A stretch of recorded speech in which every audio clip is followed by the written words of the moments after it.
Hi hello guys welcome back to my YouTube channel friends. ಇವತ್ತಿನ video ತುಂಬಾನೇ informative ಆಗಿರುವಂಥ ವಿಡಿಯೋನ ಸ್ಕಿಪ್ ಮಾಡ್ದಲೇ ಪೂರ್ತಿಯಾಗಿ ನೋಡಿ.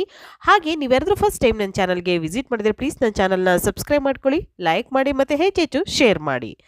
ಬಾಲ್ಯದಲ್ಲಿ ಚಿಕ್ಕ ಪುಟ್ಟ ವಿಷಯಕ್ಕೆಲ್ಲ ನಾವು ತುಂಬಾನೇ ಖುಷಿ ಪಡ್ತಾ ಇದ್ವಿ. ದೊಡ್ಡವರಾದಂತೆ ಖುಷಿಯ ಪದದ ಅರ್ಥವೇ ಬದಲಾಗಿದೆ. ಹಣವಿದ್ದರೆ ಮಾತ್ರ ಖುಷಿ ಎಂದುಕೊಳ್ಳುತ್ತೇವೆ. ಇಷ್ಟಪಟ್ಟಿದ್ದನ್ನ ಕೊಂಡುಕೊಂಡರೆ ಮಾತ್ರ ಮುಖದಲ್ಲಿ ನಗು. ಹೀಗೆ ಖುಷಿಯ ಅರ್ಥವೂ ಕೂಡ ವಿಷಯಗಳಿಗೆ ಸೀಮಿತವಾಗುತ್ತಾ ಹೋಯಿತು. ಮನುಷ್ಯನಿಗೆ ಯಾವುದರಲ್ಲೂ ಶಾಶ್ವತವಾದ ತೃಪ್ತಿ ಸಂತೋಷ ಅನ್ನುವುದೇ ಇಲ್ಲ. ಇವತ್ತು ಬೈಕು ಕಾರಿಗಾಗಿ ಹಂಬಲಿಸುವವರು ಅದು ಕೈ ಸೇರಿದ ನಂತರ ಮತ್ತೆ ಬೇರೆ ಏನೋ ಬೇಕು, ಮನೆ ಆಸ್ತಿ ಒಡವೆ ಅಂತ ಒಂದಲ್ಲ ಒಂದು ಭೌತಿಕ ಸಂತೋಷದ ಹಿಂದೆ ಓಡುತ್ತಾನೆ. ಈ ಎಲ್ಲ ಭೋಗದ ವಸ್ತುಗಳ ಸಂತೋಷ ಮತ್ತು ತೃಪ್ತಿ ನಮಗೆ ಕ್ಷಣಿಕ ಸೌಕರ್ಯಗಳು ತೃಪ್ತಿಯನ್ನ ನೀಡುತ್ತವೆ. ಅವು ದೀರ್ಘಕಾಲೀನ ಸಂತೋಷವನ್ನ ಉಳಿಸಿಕೊಳ್ಳಲು ಸಾಧ್ಯವಿಲ್ಲ. ನಮ್ಮ ಮನಸ್ಸಿನಲ್ಲಿ ಬಾಲ್ಯದಿಂದಲೂ ಆಳವಾಗಿ ಕುಳಿತಿರುವಂತಹ ಆಘಾತಗಳು, ನೋವುಗಳು, ಪೋಷಕರ ಪ್ರಭಾವಗಳು, ಹೀಗೆ ಸುಮಾರಷ್ಟು ಕೆಟ್ಟ ಘಟನೆಗಳು ಮನಸ್ಸಿನಲ್ಲಿ ಇರುತ್ತವೆ. ಈ ಸಮಸ್ಯೆಗಳನ್ನು ಪರಿಹರಿಸುವ ಬದಲು ನಾವು ಆಗಾಗ ಅವುಗಳನ್ನು ನಿಗ್ರಹಿಸುತ್ತೇವೆ ಮತ್ತು ಹೊಸ ಅನ್ವೇಷಣೆಗಳಿಗೆ ಹುಡುಕುತ್ತೇವೆ. ನಮ್ಮ ಮೆದುಳಿನೊಳಗೆ ಎರಡು ಭಾಗವಿದೆ. ಒಂದು ಒತ್ತಡದ ಮೆದುಳು, ಇನ್ನೊಂದು ಚಿಂತೆ ಮತ್ತು ಉದ್ವೇಗಗಳನ್ನು ನಿಭಾಯಿಸುವಂತಹ ಮೆದುಳು. ಮತ್ತೊಂದು ಸಂತೋಷದ ಮೆದುಳು, ಸಂತೋಷವನ್ನು ಹರಡುವುದು ಮತ್ತು ಸಂಪರ್ಕಗಳನ್ನು ಬೆಳೆಸುವುದು ಇದರ ಕೆಲಸವಾಗಿದೆ. ಸಂತೋಷವಾಗಿರುವ ವ್ಯಕ್ತಿಗಳು ಹ್ಯಾಪಿ ಬ್ರೈನ್ನಲ್ಲಿ ಹೆಚ್ಚಿನ ಚಟುವಟಿಕೆಯನ್ನು ತೋರಿಸುತ್ತಾರೆ ಮತ್ತು ಒತ್ತಡದ ಬ್ರೈನ್ನಲ್ಲಿ ಇರುವವರು ಕಡಿಮೆ ಚಟುವಟಿಕೆಯನ್ನು ತೋರಿಸುತ್ತಾರೆ. ಹೀಗೆ ಸಂತೋಷದ ಮೆದುಳಿನಲ್ಲಿ ಚಟುವಟಿಕೆಯಲ್ಲಿ ಹೆಚ್ಚಿಸಲು ಮತ್ತು ಒತ್ತಡ ಕಡಿಮೆ ಮಾಡಲು ಸಾಬೀತಾದ ಮಾರ್ಗವೆಂದರೆ ಸ್ಥಿರವಾದ ಧ್ಯಾನ. ಖುಷಿಯಾಗಿರಲು ನಾವು ಧ್ಯಾನವನ್ನ ಮಾಡಿ ಒಳ್ಳೆಯ ಮನಸ್ಸನ್ನು ಶಾಂತಗೊಳಿಸಲು ಮತ್ತು ಒಂದೇ ವಿಷಯದೆಡೆ ನಿಮ್ಮ ಗಮನವನ್ನು ಕೇಂದ್ರೀಕರಿಸಲು ನೆರವಾಗುತ್ತದೆ. ದಿನಕ್ಕೊಂದು ಧ್ಯಾನವನ್ನು ಮಾಡಲು ಕನಿಷ್ಠ 3 ನಿಮಿಷಗಳನ್ನು ನೀಡಿದರೆ ಸಾಕು. ಶಾಂತಿಯುತವಾದ ಸ್ಥಳದಲ್ಲಿ ದೀರ್ಘವಾಗಿ ಉಸಿರೆಳೆದುಕೊಂಡು ಧ್ಯಾನದಲ್ಲಿ ನಿರತರಾಗಿ. ಇದು ಮನಸ್ಸಿನ ಒತ್ತಡವನ್ನು ಕಡಿಮೆ ಮಾಡಿ ಜಾಗೃತೆಯನ್ನು ನೀಡುತ್ತದೆ. ಧ್ಯಾನವು ಹಳೆಯ ನಕಾರಾತ್ಮಕ ಮಾದರಿಗಳು ಮತ್ತು ಆಘಾತವನ್ನು ಸರಿಪಡಿಸಲು ಸಹಾಯ ಮಾಡುತ್ತದೆ. ಕೃತಜ್ಞತೆಗಳು.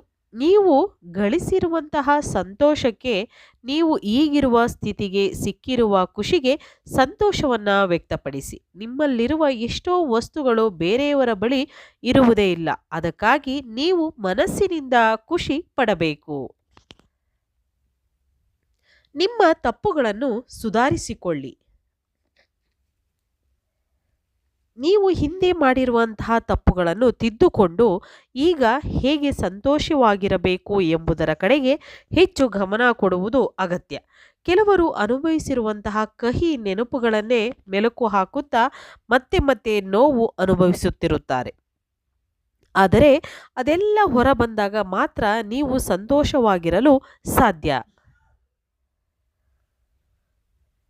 ಯಾರಾದರೂ ನಮಗೆ ಕೆಟ್ಟದ್ದನ್ನ ಮಾಡಿದರೆ ನಮಗೆ ಅವರ ಮೇಲೆ ನಕಾರಾತ್ಮಕ ಭಾವನೆಗಳು ಹುಟ್ಟುವುದು ಸಹಜ. ಆದರೆ ಅವರ ತಪ್ಪುಗಳನ್ನು ಕ್ಷಮಿಸಿ ಮುನ್ನಡೆಯುವುದು ಜಾಣತನ. ನಿಮ್ಮ ಮನಸ್ಸಿನಲ್ಲಿ ಯಾರ ಮೇಲಾದರೂ ನಕಾರಾತ್ಮಕ ಆಲೋಚನೆಗಳು ಇಟ್ಟುಕೊಂಡರೆ ಅದು ನಿಮ್ಮ ಮಾನಸಿಕ ಆರೋಗ್ಯದ ಮೇಲೆ ನೇರವಾಗಿ ಪರಿಣಾಮ ಬೀರುತ್ತದೆ.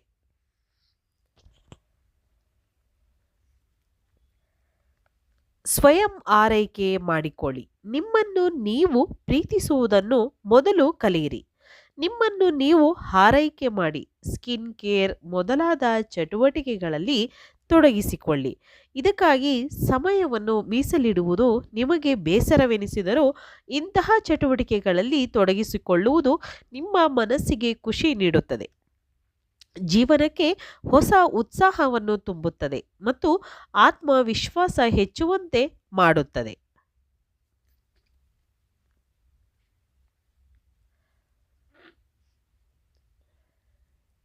ಜೀವನದ ಪ್ರತಿ ಕ್ಷಣವೂ ನೆನಪುಗಳನ್ನು ದಾಖಲಿಸಿ ಮನಸ್ಸಿನ ಭಾವನೆಗಳನ್ನು ಪುಸ್ತಕದಲ್ಲಿ ಬರೆಯಿರಿ.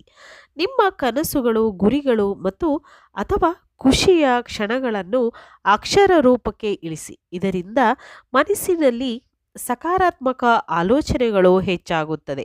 ಇದು ಯಶಸ್ಸನ್ನು ಕೂಡ ನಿಮಗೆ ಕೊಡುತ್ತದೆ. ನಿಮಗೆ ಏನು ಇಷ್ಟವೋ ಅದನ್ನೇ ಮಾಡಿ.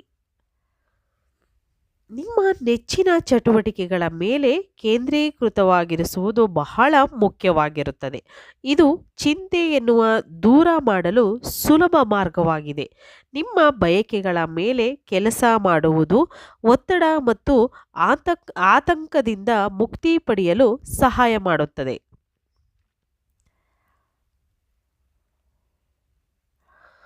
ನಿಮಗೆ ನೀವೇ ಸವಾಲು ಹಾಕಿಕೊಳ್ಳಿ.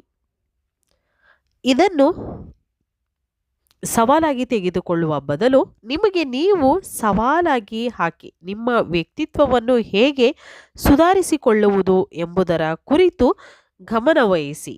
ಆದ್ದರಿಂದ ನೀವು ಚಿಂತೆಯನ್ನು ಮರೆತು ನೆಮ್ಮದಿಯಿಂದ ಇರಬಹುದು. ನಿಮಗೆ ಇಷ್ಟವಾದ ಸ್ಥಳಗಳಿಗೆ ಭೇಟಿ ನೀಡಿ. ನಿಮಗೆ ಇಷ್ಟವಾದ ಸ್ಥಳಗಳಿಗೆ ಭೇಟಿ ನೀಡುವಾಗ ಮುಖದಲ್ಲಿ ಒಂದು ನಗು ಮೂಡುತ್ತದೆ. ಮನಸ್ಸು ಹಗುರವಾದಂತೆ ಭಾಸವಾಗುತ್ತದೆ. ನಮಗೆ ಇಷ್ಟವಾದ ಸ್ಥಳವು ಅರಿವಿಲ್ಲದಂತೆ ಮನಸ್ಸಿನಲ್ಲಿ ಪಾಸಿಟಿವ್ ವೈಬ್ ಅನ್ನು ಮೂಡಿಸುತ್ತದೆ. ಇವೆಲ್ಲ ಅಲ್ಲದೆ ನಿಮ್ಮ ಸಮಸ್ಯೆಗಳ ಮಧ್ಯೆ ನಿಮ್ಮನ್ನು ನೀವು ಪ್ರೀತಿಸಿ. ದಿನದಲ್ಲಿ ಹೆಚ್ಚು ಹೆಚ್ಚು ನೀರು ಕುಡಿಯಿರಿ. ದಿನದಲ್ಲಿ 3 ಹೊತ್ತು ಆರೋಗ್ಯಕರ ಆಹಾರವನ್ನು ಸೇವಿಸಿ. 8 ಗಂಟೆಗಳ ಕಾಲ ನಿದ್ರೆ ಮಾಡಿ.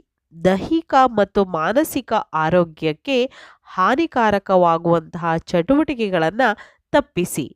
ಇದರಿಂದ ಪ್ರತಿದಿನ ಪ್ರತಿ ಕ್ಷಣ ನೀವು ಖುಷಿಯಿಂದ ಜೀವನವನ್ನು ನಡೆಸಬಹುದು.